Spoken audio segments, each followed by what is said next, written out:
Hello friends, I am Harun and it's your YouTube channel Harun Bayojon. Today in this video I will discuss electron transport system or electron transport chain from the chapter 14 class 11. This is especially for NEET preparation, NEET students. So don't be late, let's start. What is electron transport system or electron transport chain? তো আমরা সবাই দেখেছি যে electron transport chain কি। প্রথমে এর সংজ্ঞাটা যদি আমরা বলতে যাই তাহলে বলবো কি the electrons transport system is located in the inner mitochondrial membrane. মানে আমাদের যদি ধরুন এটা মাইটোকন্ড্রিয়া হয়, আমাদের যদি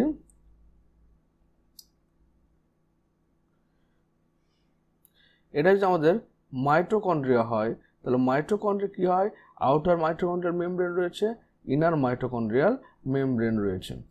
এবার আউটার এবং ইনার মাইটোকন্ড্রিয়াল মেমব্রেনের মধ্যখানে কি রয়েছে, ইন্টার মেমব্রেন স্পেস রয়েছে। এবং ভিতরের দিকে ইনার মাইটোকন্ড্রিয়ার ভিতরে তোমার মাইটোকন্ড্রিয়াল মেমব্রেনের ভিতরে রয়েছে ম্যাট্রিক্স। তো এই যে এটা হচ্ছে ইনার মাইটোকন্ড্রিয়াল মেমব্রেন, এটা হচ্ছে আউটার মাইটোকন্ড্রিয়াল মেমব্রেন। তো ইলেকট্রন ট্রান্সপোর্ট চেইন কোথায় হচ্ছে, ইনার মাইটোকন্ড্রিয়াল মেমব্রেনে। এবং এখানে যে র্যাকেটের মতো আমাদের F0 F1 কমপ্লেক্স বা ফার্নান্ডেজ মোরানের অর্ধএকক বা পারক্সিজম যেটাকে বলছিলাম আমরা, সেটা হচ্ছে এখানে এটিপি সিনথেজ।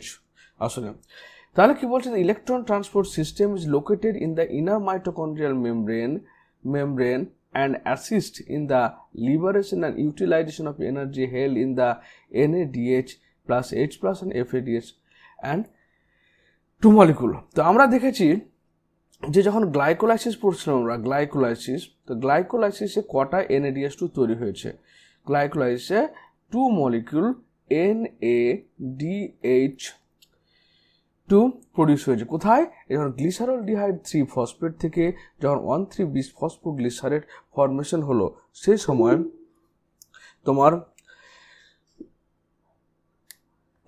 NADH2 ফরমেশন হয়েছে দুখানা।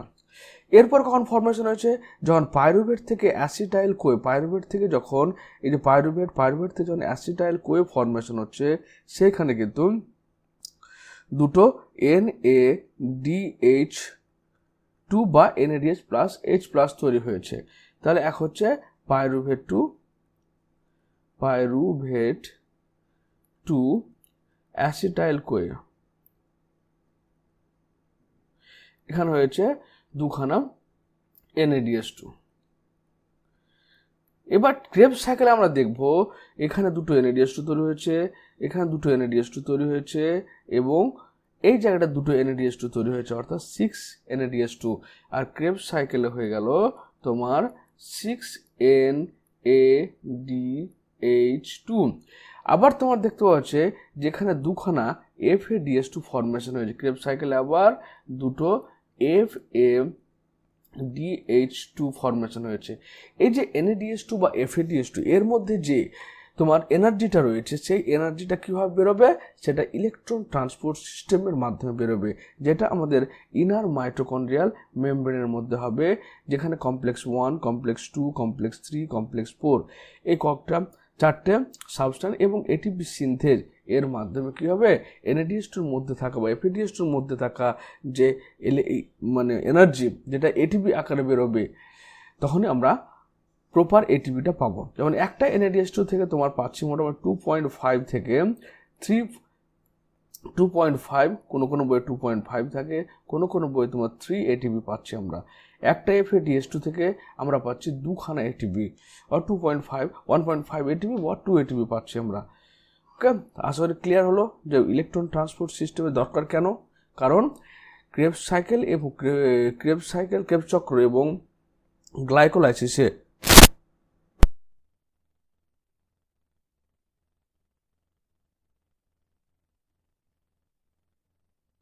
ক্রেবস সাইকেল এবং ইলেকট্রন গ্লাইকোলাইসিসে যে NADH2 তৈরি হয়েছে, FADH2 তৈরি হয়েছে, সেগুলোর মধ্যে থাকা শক্তি বা ইলেকট্রনকে এটিপি আকারে বের করা হচ্ছে প্রধান উদ্দেশ্য ইলেকট্রন ট্রান্সপোর্ট সিস্টেমের। এরপর কি বলছে দেখো, electron transport system or oxidative phosphorylation. Oxidative phosphorylation মানে হচ্ছে অক্সিডেটিভ মানে অক্সিডেশন, জারণ প্রক্রিয়া। ফসফোরাইলেশন মানে জারণ প্রক্রিয়ায় যখন কোনো বস্তুর সঙ্গে ফসফেট যুক্ত হবে তখন তাকে ফসফোরাইলেশন বলা হয়। আর যখন কোনো বস্তু থেকে কোনো কেমিক্যাল থেকে রাসায়নিক পদার্থ থেকে ফসফেট বেরোবে তখন সেটা ডিফসফোরাইলেশন বলা হয়ে থাকে। The following steps in the respiratory process to release and utilize the energy stored in NADH plus and FADH2। তাহলে ইলেকট্রন ট্রান্সপোর্ট সিস্টেম এর প্রধান উদ্দেশ্যই হচ্ছে NADH2 এবং FADH2 এর মধ্যে থাকা এনার্জিগুলো এটিপি আকারে বেরিয়ে আসা। This is accomplished when they are oxidized through the electron transport system and the electron are passed onto oxygen resulting in the formation of H2O। তাহলে বলছে যে এই যে ইলেকট্রন NADH2 বা FADH2 এর মধ্যে থাকা যে অক্সিজেন ইলেকট্রনগুলো রয়েছে সেই ইলেকট্রনগুলো যখন বেরোনোর ফলে কি হচ্ছে, সেই ফাইনাল তখন কি হবে, এখানে প্রোটন তৈরি করে সেই প্রোটনগুলো এটিপি সিনথেসের মাধ্যমে ম্যাট্রিক্সের মধ্যে এসে আবার এডিপি থেকে এটিপি তৈরি করবে। এবং এই যে ইলেকট্রনগুলো NADH2 বা FADH2 থেকে বেরোবে সেই ইলেকট্রনগুলোর ফাইনাল অ্যাকসেপ্টার হচ্ছে তোমার অক্সিজেন, যেটা সেই ইলেকট্রনগুলো যার সঙ্গে যুক্ত হওয়ার ফলে সেখানে ওয়াটার প্রোডাকশন করবে। The metabolic pathway through which the electron passes from the carrier to another is called electron transport system। যেহেতু এখানে NADH2 বা FADH2 এর মধ্যে থাকা ইলেকট্রনগুলো ট্রান্সফার হচ্ছে তাই এই সিস্টেমটার নাম হচ্ছে electron transport system. And it is present in the inner mitochondrial membrane। Electron from তাহলে আমাদের আউটার মাইটোকন্ড্রিয়াল মেমব্রেন রয়েছে, ইনার মাইটোকন্ড্রিয়াল মেমব্রেন রয়েছে, এবার মধ্যখানে রয়েছে ইন্টারমেমব্রেন স্পেস এবং ইনার মাইটোকন্ড্রিয়াল মেমব্রেনের ভিতরের দিকে রয়েছে মাইটোকন্ড্রিয়াল ম্যাট্রিক্স। তো ম্যাট্রিক্সের মধ্যে সমস্ত বিক্রিয়াগুলো ঘটছে এবং বিক্রিয়াগুলো ঘটানোর জন্য যে সমস্ত ইলেকট্রন ক্যারিয়ারগুলো রয়েছে, যেমন এক নম্বর হচ্ছে NADH Q reductase complex 1 NADH Q reductase বা complex 1 NADH dehydrogenase, complex 2 FADH complex 2 হচ্ছে FADH Q reductase or FADH Q reductase or FADH dehydrogenase. তারপর হচ্ছে তোমার কি কমপ্লেক্স 3 যেটা সাকসিনেট সাইটোক্রোম রিডাক্টেজ, আর কমপ্লেক্স 4 হচ্ছে সাইটোক্রোম অক্সিডেজ, তারপর হচ্ছে কি এটিপি সিনথেজ। ওকে, এখানে দেখা যাক কি বলছে, the electron from NADH2 produced in the mitochondrial matrix during citric acid cycle are oxidized by NADH dehydrogenase complex 1। তাহলে এই যে NADH2টা আমরা দেখছি এখানে যেটা তৈরি হয়েছে কোথায়, এটা তৈরি হয়েছে ক্রেবস সাইকেলে, ক্রেবস চক্রের মধ্যে তৈরি হয়েছে। তৈরি হওয়ার পর এই NADHটা কি হচ্ছে, ডিহাইড্রোজেনেজ এনজাইম বা NADH কিউ রিডাক্টেজ কমপ্লেক্স 1 এর নাম হচ্ছে NADH কোএনজাইম কিউ মানে হচ্ছে ইউবিকুইনন, CO মানে কোএনজাইম, কিউ ফর ইউবিকুইনন, অক্সিডো রিডাক্টেজ মানে এখানে জারণ বিজারণ দুটো বিক্রিয়ায় হবে।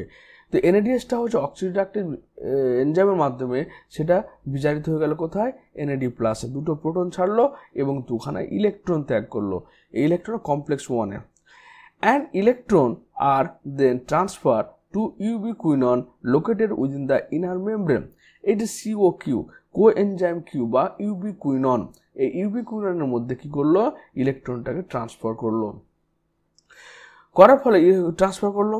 তারপর যে ubiquinone also received reducing equivalent via FADH2 complex that is generated during oxidation of succinate in the citric acid cycle। তাহলে এবার এই যে COQ কোএনজাইম ইউবিকুইনন যে ইলেকট্রন ক্যারিয়ারটা রয়েছে সে আবার FADH2 যেটা তোমার ইলেকট্রন ট্রান্সফার সিস্টেমে সাকসিনেট টু ফিউমার তৈরি করার সময় তৈরি হয়েছিল, সেটা আবার কেউ দেখো কমপ্লেক্স 2 এর মাধ্যমে সাকসিনেট ডিহাইড্রোজিনেজ, এই কমপ্লেক্স 2 এর নাম, এর মাধ্যমে FADH2 আবার FAD রিডিউস হয়ে যাচ্ছে, প্রোটন উৎপন্ন করছে ইলেকট্রন, সেই ইলেকট্রনটাও কিন্তু কোএনজাইম ইউবিকুইননের সঙ্গে যুক্ত হয়ে গেল। The reduced ubiquinone is then oxidized with the transfer of electron to cytochrome C via cytochrome BC1 complex 3। তারপরে এই যে সিওকিউ ইউবিকুইনন যে রয়েছে সেটা অক্সিডাইজ হয়ে, এখানে লক্ষ্য করো, যখন ইউবিকুইননটা যখনই ইলেকট্রনকে অ্যাকসেপ্ট করলো তখন এটা ইউবিকুইনল UQH2 ইউকিউ মানে সিওকিউ একই জিনিস, এটা হচ্ছে কি কিউ ফর ইউবিকুইনন। তো ইউবিকুইনন এটা অক্সিডাইজ হওয়ার ফলে ইউবিকুইনল কনভার্ট হলো, কখন? যখন ইলেকট্রনগুলো অ্যাকসেপ্ট করলো থেকে কমপ্লেক্স 1 এবং কমপ্লেক্স 2 থেকে। আবার এখানে প্রশ্নটা আসছে কমপ্লেক্স 1 কোথায় থাকে? ইনার মাইটোকন্ড্রিয়াল মেমব্রেনে, এটা ট্রান্স মেমব্রেন প্রোটিন, কিন্তু কমপ্লেক্স 2টার সঙ্গে ইনার মাইটোকন্ড্রিয়াল মেমব্রেনের ভিতরের দিকে থাকে, ম্যাট্রিক্স সাইডে থাকে। কোএনজাইম কিউটা কিন্তু ইনার মাইটোকন্ড্রিয়াল মেমব্রেনের আউটার ইন্টারমেমব্রেন স্পেসের দিকে থাকে। এই পয়েন্টগুলো মনে রাখবে। Cytochrome C is small product. এবার কি হচ্ছে, এই যে সিওকিউ অর্থাৎ ইউবিকুইননটা অক্সিডাইজ হয়ে গেল কিসে? ইউবিকুইনলে অক্সিডাইজ হয়েছে। এবার ইউবিকুইনল অক্সিডাইজ হওয়ার পরে সেই ইলেকট্রনটা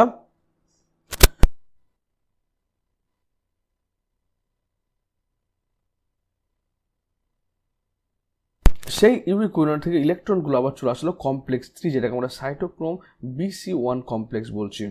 সাইটোক্রোম হচ্ছে একটা আয়রন কন্টেনিং তোমার ইলেকট্রন ক্যারিয়ার, যেটা হচ্ছে সাইটোক্রোম সি। এই সাইটোক্রোম সিতে আসলো। এবার কমপ্লেক্স 3টা কি ছিল? তোমার হচ্ছে complex cytochrome BC1 complex. Cytochrome সিতে কমপ্লেক্স 3তে আসলো। কমপ্লেক্স 3 থেকে তখন cytochrome C is a small protein attached to the outer surface of the inner membrane and act as a mobile carrier for transfer of electron between complex 3 and complex 4. তাহলে cytochrome C যেটা রয়েছে, cytochrome C হচ্ছে তোমার একটা electron career, যেটা complex 3, যেটা নাম হচ্ছে সাইটোক্রোম BC1 কমপ্লেক্স বা সাইটোক্রোম রিডাক্টেজ বলতে পারো এটাকে। সাইটোক্রোম রিডাক্টেজ 3 কমপ্লেক্সটাকে এখান থেকে ইলেকট্রনটা বহন করে সাইটোক্রোম সি কি করলো, সেটা একটা স্মল প্রোটিন যেটা ইনার মেমব্রেনের আউটার সাইডে অবস্থান করছে, এবং সেই ইলেকট্রনটা কমপ্লেক্স 4 এর মধ্যে ট্রান্সফার করে দিল কে? এই সাইটোক্রোম সি। এবং সেখানে কমপ্লেক্স 4 এর নাম হচ্ছে cytochrome C oxidase. Cytochrome C oxidase. Okay, complex 4 refers to a cytochrome C oxidase complex containing cytochrome A and A3 and to copper center. তাহলে কি সাইটোক্রোম এর এই যে কমপ্লেক্সগুলো আমরা পেলাম এখানে, সেই কমপ্লেক্সগুলো যদি তুমি স্ট্রাকচারাল ইউনিট দেখতে যাও তাহলে দেখবে NADH রিডাক্টেজ, এটা কি ফ্ল্যাভিন মনোনিউক্লিওটাইড এবং আয়রন সালফার হচ্ছে এর কম্পোজিশন। এরপর কমপ্লেক্স 2 যদি দেখতে যাও তাহলে কমপ্লেক্স 2 এর ক্ষেত্রে কমপ্লেক্স 2 সাকসেনেট রিডাক্টেজ, এখানে আয়রন সালফার রয়েছে এবং ফ্ল্যাভিন অ্যাডেনাইড ডাইনিউক্লিওটাইড রয়েছে, FAD রয়েছে। সাইটোক্রোম BC1 যদি দেখতে যাও তাহলে সেখানে cytochrome C1 iron sulphur content, cytochrome B রয়েছে এর কম্পোনেন্ট। এরপর তুমি যদি সাইটোক্রোম কমপ্লেক্স 4 দেখতে যাও, cytochrome A, cytochrome A3 and cytochrome এবং কপার B রয়েছে। তাহলে সাইটোক্রোমের উপাদান কি হলো? Copper, not iron, copper. তাহলে এখানে কি হলো? NADH2 থেকে এবং FADH2 এরা অক্সিডাইজ হলো, জারিত হলো, অক্সিডোরিডাক্টেজ এনজাইম জারণ বিজারণ প্রক্রিয়ার মাধ্যমে তারা কি তৈরি করলো? NAD+ তৈরি করলো এবং FAD তৈরি করলো। দুটো করে ইলেকট্রন ত্যাগ করলো, ইলেকট্রনগুলোর সঙ্গে ইউবিকুইনল নিলে ইউবিকুইনলটা অক্সিডাইজ হওয়ার ফলে ইউবিকুইনলে কনভার্ট হলো। ইউবিকুইনল থেকে ইলেকট্রনটা আবার কমপ্লেক্স 3তে আসলো। কমপ্লেক্স 3 তখন সাইটোক্রোম সি এর মাধ্যমে কমপ্লেক্স 4-এ পাঠিয়ে দিল ইলেকট্রনটাকে। এর পরবর্তী ঘটনা কি ঘটছে দেখো। এবার কি করলো দেখো, when the electron passes from one carrier to another via complex 1 to 4 via the electron transport chain, they are coupled to ATP synthase complex 4-5 for the production of ATP from ADP and inorganic phosphate. তাহলে এই যে complex 1, 2, 3, 4 এখানে কি করলো, এই 4টা electron ক্যারিয়ারের মাধ্যমে ইলেকট্রনটা ট্রান্সপোর্ট হয়ে গেল। এবং এখানে আরেকটা তোমার রয়েছে, মানে ট্রান্সমেমব্রেন প্রোটিন রয়েছে, তার নাম হচ্ছে কমপ্লেক্স 4। এই কমপ্লেক্স 4টাকে আমরা F0F1 কমপ্লেক্স বলি বা টেনিস র্যাকেটের মতো দেখতে অংশ বলি। কমপ্লেক্স 4 এর কাজ হচ্ছে যে এটাকে এডিপি এবং ইনঅর্গানিক ফসফেটের উপস্থিতিতে এটিপি তৈরি করা, অর্থাৎ ফসফোরাইলেশন ঘটানো। The number of ATP molecules synthesized depends on the nature of electron donor. তো ইলেকট্রন ডোনারের উপর নির্ভর করে কত এটিপি তৈরি হবে সেটা ডিপেন্ড করবে কার উপরে? ইলেকট্রন ডোনারের উপরে। ইলেকট্রন যেমন NAD+, এটা দুটো ইলেকট্রন ত্যাগ করছে, FAD+, এটা দুটো ইলেকট্রন ত্যাগ করছে। এদের নেচারের উপর নির্ভর করে কতটা এটিপি তৈরি হবে সেটা ডিটারমাইন করা যায়। Oxidation of one molecule of NADH gives rise to 3 molecules of ATP. তাহলে একটা NADH2 থেকে একটা NADH থেকে তোমার 3খানা ATP পাওয়া যাচ্ছে, আর একটা FADH2 থেকে তোমার দুটো ATP পাওয়া যায়। While that of one molecule of FADH2 produce 2 molecules of ATP. Although the aerobic process of respiration takes place only in the presence of oxygen, the role of oxygen is limited to the terminal stage of the process. তাহলে aerobic respiration টা অক্সিজেনের উপস্থিতিতে হচ্ছে, এবং অক্সিজেনের প্রধান ভূমিকা এখানে হচ্ছে একবারে শেষের যে কমপ্লেক্স প্রয়োজন সাইটোক্রোম অক্সিডেজ, সেই সাইটোক্রোম অক্সিডেজে অক্সিজেনটা কাজে লাগবে।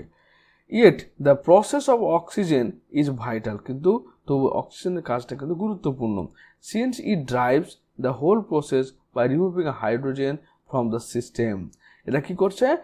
সিস্টেম থেকে হাইড্রোজেনগুলোকে রিমুভ করছে। Oxygen act as the final hydrogen acceptor. তাহলে অক্সিজেন কি করছে? দেখো এই যে অক্সিজেন, এই যে প্রোটনগুলো রয়েছে হাইড্রোজেন অ্যাকসেপ্ট করছে, এবং ফাইনাল ইলেকট্রন অ্যাকসেপ্টার, যে ইলেকট্রনগুলো ট্রান্সফার হলো সেই ইলেকট্রনের অ্যাকসেপ্টারকে তোমার হচ্ছে কমপ্লেক্স 4। Unlike photophosphorylation. এবার ফটোফসফোরাইলেশন কোনটা? ফটো মানে হচ্ছে লাইট, ফসফোরেশন মানে ফসফেট গ্রুপ যুক্ত হওয়া। অর্থাৎ সালোক সংশ্লেষ প্রক্রিয়ায় সূর্যালোকের উপস্থিতিতে যখন এডিপির সঙ্গে ফসফেট যুক্ত হয়ে এটিপি তৈরি করে তখন তাকে ফটোফসফোরাইলেশন বলে। Where it is light energy that is utilized for the production of proton gradient require phosphorylation. আর কি ফটোফসফোরাইলেশন মানে কি? এটা আলোর উপস্থিতিতে ঘটছে। আর কিন্তু রেসপিরেশনের ক্ষেত্রে it is energy oxidation reduction utilized for the same process, কিন্তু এখানে জারণ বিজারণ বিক্রিয়ার মাধ্যমে একই প্রসেসে হয়। It is for this reason that the process is called oxidative phosphorylation. তাহলে মনে রাখবে যে what is the difference between photophosphorylation and oxidative phosphorylation. First হচ্ছে photophosphorylation occur in photosynthesis, but respiratory phosphorylation, oxidative phosphorylation occur in respiration. In photophosphoration occur in chloroplast, but here chloroplast is thylakoid membrane, but here the oxidative phosphorylation occur in mitochondrial inner membrane. In case of photophosphoration, in the presence of light, the ATP is produced through photosynthesis. But in this case, the after oxidation reduction of respiratory substrate like protein, lipid, carbohydrate, or এটা বলতে পারো যে সালোক সংশ্লেষ প্রক্রিয়ায় যে প্রোডাক্টটা তৈরি হলো সেই প্রোডাক্টটা তোমার জারণ বিজারণ বিক্রিয়ার মাধ্যমে এটিপি তৈরি করবে। এটা হচ্ছে সাবস্ট্রেট লেভেল ফসফোরাইলেশন বা oxidative phosphorylation.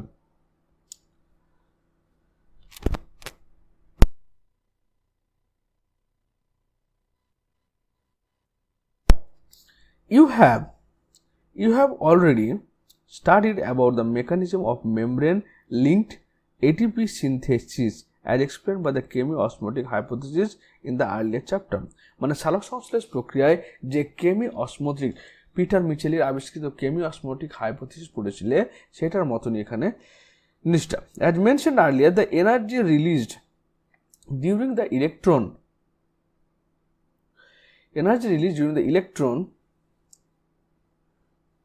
electron transport system is utilized by synthesizing ATP with the whole ATP synthase complex 4.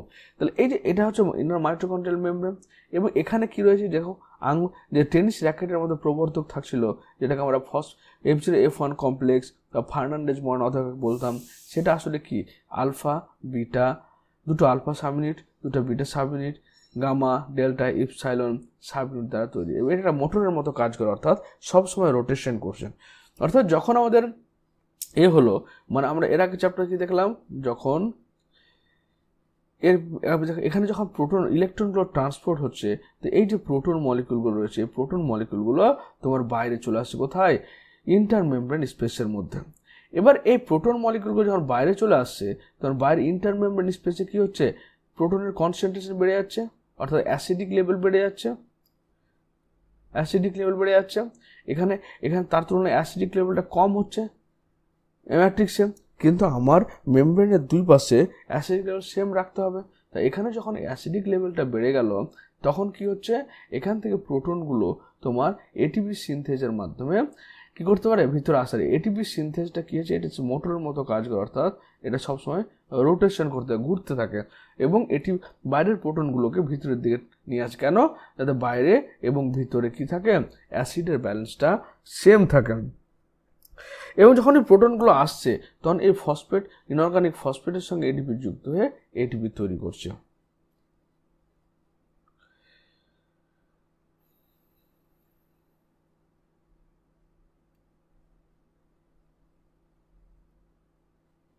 ATP তৈরি করছে। দেখো প্রোটনগুলো কি হচ্ছে?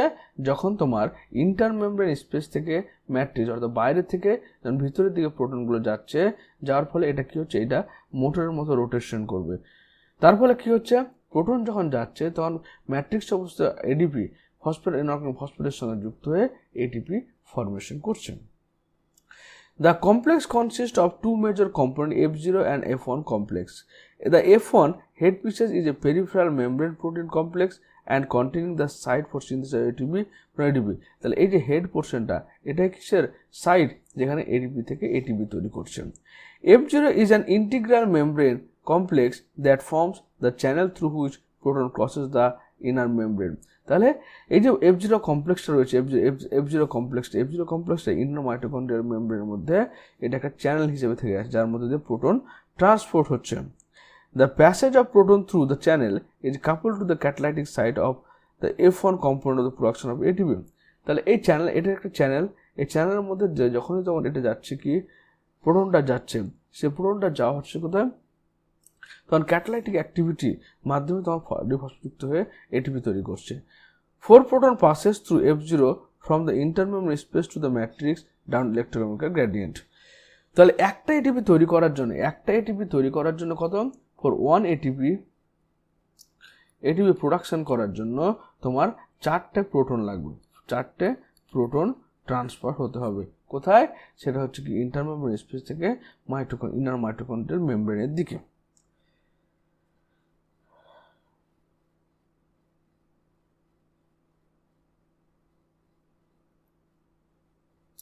তো এই হলো আমার ইলেকট্রন ট্রান্সপোর্ট সিস্টেমের ভিডিও। তোমাদের যদি ভালো লাগে অবশ্যই লাইক কমেন্ট করো এবং ভিডিওটি বন্ধুদের মধ্যে শেয়ার করে দাও। যদি কোনো কোয়েশ্চেন হয়ে থাকে তো অবশ্যই কমেন্ট বক্সে কমেন্ট করে জানাবে। Thank you.